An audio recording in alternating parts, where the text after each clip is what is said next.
வணக்கம். புராணங்கள் ஒரு ஆராய்ச்சி பயணம். இறப்பின் பின்னும் ஒரு இலை தொடரும். கருடப் புராணம். பகுதி 3. பாவங்களின் வகைகள் மற்றும் அதற்கான தண்டனைகள். கர்மத்தின் கணக்கெடுப்பு. கருட புராணத்தில் மரணத்திற்கு பிறகு ஆன்மா எதிர்கொள்ளும் பயணம் ஒன்றே முக்கியமல்ல. அதில் முக்கியமான கட்டம் தனது வாழ்நாளில் செய்த பாவங்களுக்கான கணக்கெடுப்பு. இது வெறும் மத நம்பிக்கையை சேர்ந்ததல்ல. ஒவ்வொரு செயலுக்கும் ஒரு விளைவு இருப்பது போல் ஒவ்வொரு பாவத்திற்கும் ஒரு தண்டனை இருப்பதை இது நமக்கு காட்டுகிறது. பாவம் என்றால் என்ன? பாவம் என்பது தவறான செயலல்ல.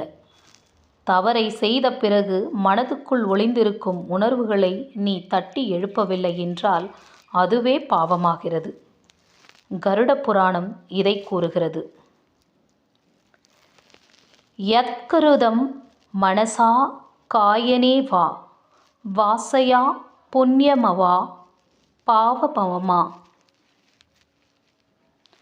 உனது மனம், உடல், வாக்கு மூலமாக செய்கிற ஒவ்வொரு செயலுக்கும் சற்றும் தவறவிட்டு நீ முழுமையான பொறுப்பேற்க வேண்டும். பாவங்களின் வகைகள் எண்ணிக்கை கடந்த நுட்பங்களுடன். கருட புராணத்தில் 28 முக்கிய பாவங்கள் குறிப்பிடப்பட்டுள்ளன.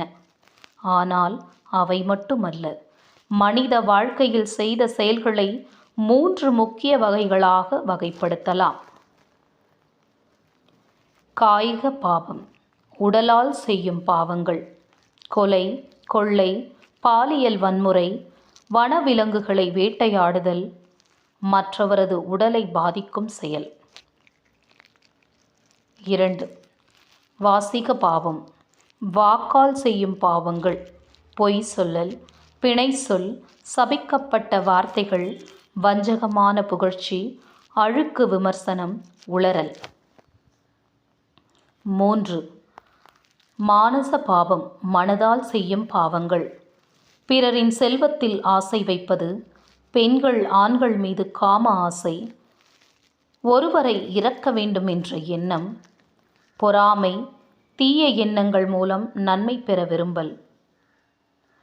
தண்டனைகளின் தனித்துவம் ஒவ்வொன்றும் தனி சபம். இந்த பாவங்களுக்கு கருட புராணத்தில் தரப்பட்டுள்ள தண்டனைகளாக இல்லாமல் உணர்வு பூர்வமான காட்சி பிழம்புகளாக அமைந்துள்ளன. 1. கொலை தரும் மனிதன், அந்த கூபம்.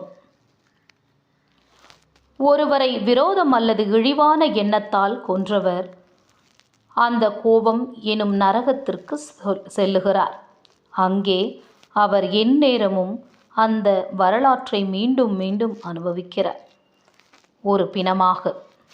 2. பாலியல் வன்முறையாளர், ரௌரவம். அவரை நச்சுகள் சூழ்ந்த குழியில் வீசப்படுகிறது. எப்போது எரிவது போன்ற வேதனையில் அவர் சிக்கிக்கொள்கிறார். அந்த வேதனை அவர் ஒருவருக்கு ஏற்படுத்திய மனவேதனையின் பிரதிபலிப்பாக உள்ளது. 3. வஞ்சகமான வாக்காளர், பூததம். பொய் சொன்னவர், உறவுகளை ஏமாற்றியவர், அவர்கள் உயிர்கள் இல்லாத வார்த்தைகளின் பிசாசாக மாறுகிறார்கள். அவர்கள் வெறுமனே குரல்கள் மட்டுமே உடையவர்கள், உண்மை பேச முடியாத நிலை. 4. ஆசை கொண்ட மனம், மகா நரகம். மற்றவர் வாழ்க்கையை வீழ்த்த ஆசைப்பட்டவர் சுழற்சி நரகங்களில் சிக்கப்படுகிறார். அவர் அனுபவிக்கும் ஒவ்வொரு தண்டனையும் அவனுடைய ஆசையின் தன்மைப்படி மாறிக்கொள்கிறது. இது பயமா இல்லை சிந்தனையா? இந்த தண்டனைகள் சாமானிய மனிதனுக்கு பயத்தை தரக்கூடும். ஆனால் கருட புராணம் பயத்திற்கான நூல் அல்ல. அது நெஞ்சை உருக்கும் சிந்தனையின் நூல். நீ எப்படி வாழ்ந்தாயோ அதற்கேற்ப நீதியும் நரகமும் அமைந்துள்ளன என்பது இந்நூலின் தார்மீக கொள்கை. முடிவுரை. நம் வாழ்க்கை நம் எழுத்து புத்தகம். நாம் செய்யும் ஒவ்வொரு செயலும் ஒரு பக்கம், ஒவ்வொரு வார்த்தையும் ஒரு வரி. கருட புராணம் சொல்கிறது. தன் பக்கங்களை நீயே எழுதுகிறாய். அது பொன்னா புகையா என்பது உன்னுடைய தேர்வு. நன்றி.